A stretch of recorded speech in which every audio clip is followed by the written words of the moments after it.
بسم اللہ الرحمن الرحیم۔ آج ہم نے آپ کو بتانا ہے بچے جو روتے ہیں نا، اس کی وجہ کیا ہوتی ہے۔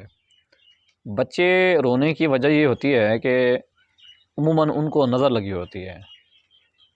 جب بچوں کو نظر لگتی ہے نا تو کھانا پینا چھوڑ دیتے ہیں، دودھ پینا چھوڑ دیتے ہیں، ان کا رونے سے کام ہوتا ہے اور کوئی کام نہیں ہوتا۔ چھرکیاں نکلتی ہیں، سوتے ہوئے ڈر جاتے ہیں۔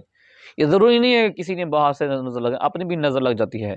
اسی طریقے سے کسی گھر والوں میں سے کسی کی لگ گئی، کسی عزیز کی لگ گئی، کسی گزرنے والے کی لگ گئی، تو بچہ ویسے اچھا ہوتا ہے، خوبصورت ہوتا ہے، کسی کی بھی نظر لگ سکتی ہے۔ تو آنکھوں کی یہ تاثیر ہوتی ہے جو نظر کی صورت میں بندے کو لگتی ہے، بچے کو لگتی ہے، بڑوں کو بھی لگتی ہے، جانوروں کو بھی لگتی ہے، ہر ایک کو لگتی ہے۔ تو لہٰذا بچے عموماً جو روتے ہیں نا، اس کی مین وجہ ہوتی ہے کہ وہ نظر لگی ہوئی انہیں۔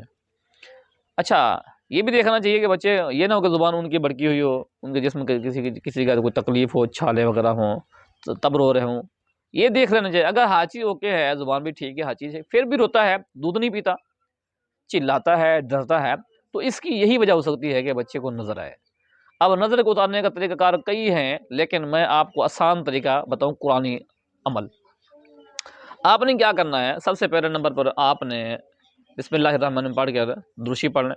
درشی پڑھنے کے بعد آپ نے ایک بار آیت الکرسی اور ایک بار آپ نے سورۃ فاتحہ یہ پڑھنی ہے۔ سورۃ فاتحہ اور آیت الکرسی پڑھ کے بچے پر دم کر دیں۔ اس کے بعد 11 بار آپ نے سورۃ فاتحہ بسم اللہ کے ساتھ، یعنی بسم اللہ الرحمن الرحیم انا اعطیناک الکوثر فصلی لربک وانحر ان شانئک هو الابتر سے سورۃ کوثر 11 بار آپ نے پڑھ کے بسم اللہ کے ساتھ بچے پر دم کر دیں۔ اس کے بعد آپ نے سورہ القلم کی آخری جو 2 آیات ہیں، وَإِن يَكَادُ الَّذِينَ كَفَرُوا لَيُزْلِقُونَكَ بِأَبْصَارِهِمْ لَمَّا سَمِعُوا الذِّكْرَ، ٹھیک ہے، یہ والی جو آیات ہیں، یہ آپ نے آخری 2 آیات پڑھ کے بچے پر دم کر دیں۔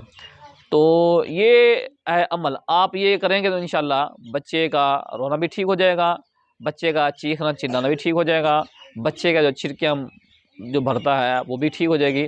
تو یہ ایک آزمودہ عمل ہے، بزرگوں کا دیا ہوا عمل ہے۔ تو آپ انشاءاللہ یہ عمل کریں گے تو انشاءاللہ یہ بچوں کو افاقہ ہوگا۔ ضروری نہیں ہے کہ بچوں کو، بڑوں کو بھی لگ سکتی ہے، بڑوں کو لگ سکتی ہے، بڑے بچے ہیں انہیں لگ سکتی ہے، کسی اور چیز کو لگ سکتی ہے، کسی جانور کو بھی لگ سکتی ہے، کسی بھی چیز کو لگی ہوئی ہو تو آپ یہ آزمودہ عمل کریں گے، پڑھ کے دم کریں گے تو انشاءاللہ اسی وقت آپ کو اس کا رزلٹ نظر آئے گا۔